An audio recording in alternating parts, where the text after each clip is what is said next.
I-declare mo sa Lord. I-declare mo siya lamang mag-isa sa iyong buhay. Sabihin mo sa Panginoon. Surrender mo sa Panginoon yung mga problema. Pinanasin, suliranin sa iyong buhay. Hindi ka nag-iisa. Kasama mo siya. Kasama mo siya sa lahat.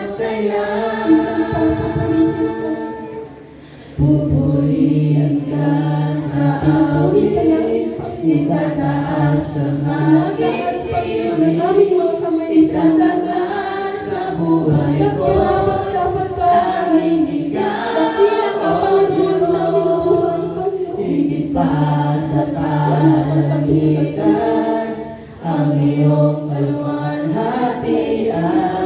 kadakilas mo'y di mapapantayan.